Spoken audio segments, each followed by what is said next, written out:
Assalamualaikum warahmatullahi wabarakatuh. Saya Asep Saifullah akan menyampaikan kuliah GL 4046 Geologi Digital. Modul 5 Visualisasi Data Geologi. Bagian A Karakteristik Data Geologi. Dalam geologi digital, pemahaman terhadap karakteristik data geologi sangat penting karena data ini menjadi dasar dalam proses analisis, pemodelan, dan visualisasi.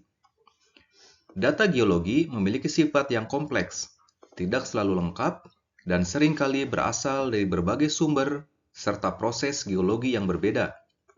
Karakteristik ini dapat dikaji dari 3 aspek utama, yaitu jenis data, sifat data, dan tantangan dalam pengelolaannya. Data geologi memiliki beragam bentuk dan sifat, tergantung pada metode pengamatan, sumber informasi, dan tujuan analisis. Secara umum, jenis data geologi dapat diklasifikasikan berdasarkan 2 dimensi utama, yaitu kualitatif versus kuantitatif.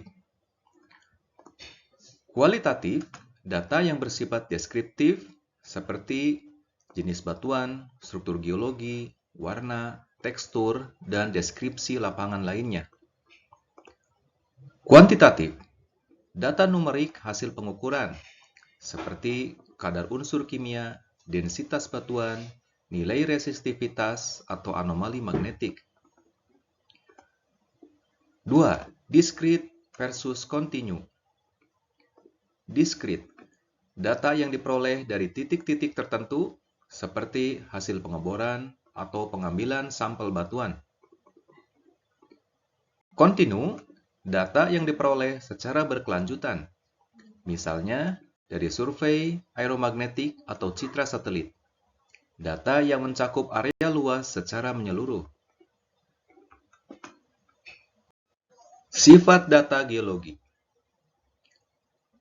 Dalam konteks geosains digital, pemahaman terhadap sifat data geologi yang mencerminkan proses alam yang berlangsung dalam skala waktu geologis menjadi kunci untuk pengolahan dan interpretasi data yang akurat.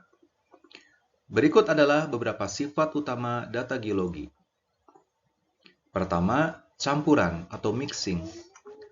Data geologi seringkali merupakan hasil dari superposisi berbagai proses geologi yang terjadi dalam rentang waktu geologis yang panjang. Misalnya, kadar logam dalam suatu endapan bisa berasal dari lebih dari satu proses mineralisasi. 2. Sampling. Karena keterbatasan akses terhadap seluruh tubuh geologi, data dikumpulkan melalui metode sampling. Hal ini menyebabkan data bersifat parsial dan harus dianalisis dengan mempertimbangkan representativitasnya. 3. Kausal.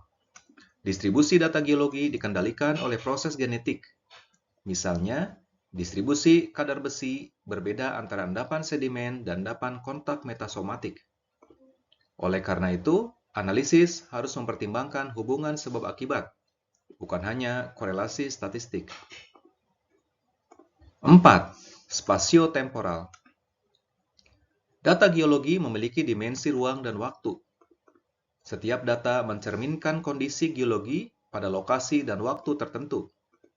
Hal ini menghasilkan pola zonasi, arah perubahan, dan urutan stratigrafi yang harus dianalisis secara spasial dan temporal. 5. Polimorfik. Data geologi memiliki banyak bentuk atau polimorfik, baik dari segi jenis, kualitatif, kuantitatif, sumber, misalnya geologi, geofisika, geokimia, maupun format berupa tabel, peta, atau citra. Setiap bentuk data memerlukan pendekatan analisis yang berbeda-beda.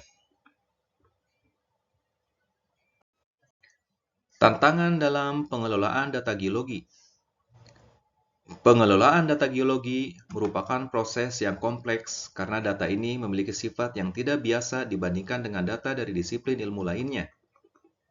Tantangan-tantangan ini muncul dari keterbatasan teknis, sifat alami data geologi, serta kebutuhan untuk integrasi lintas disiplin. Berikut adalah beberapa tantangan utama. Pertama, keterbatasan data. Data geologi seringkali tidak lengkap, terutama untuk daerah yang sulit dijangkau atau kedalaman yang ekstrim. Hal ini membatasi akurasi analisis dan prediksi. 2. Representativitas. Karena data diperoleh melalui sampling, penting untuk memastikan bahwa data tersebut mewakili kondisi geologi secara keseluruhan. Representativitas dapat bersifat lokal, hierarkis, atau menyeluruh. 3. Ketidakpastian. Ketidakpastian muncul dari keterbatasan data, kesalahan pengukuran, dan kompleksitas proses geologi. Oleh karena itu, pendekatan kuantitatif dan probabilistik sangat diperlukan dalam analisis data geologi.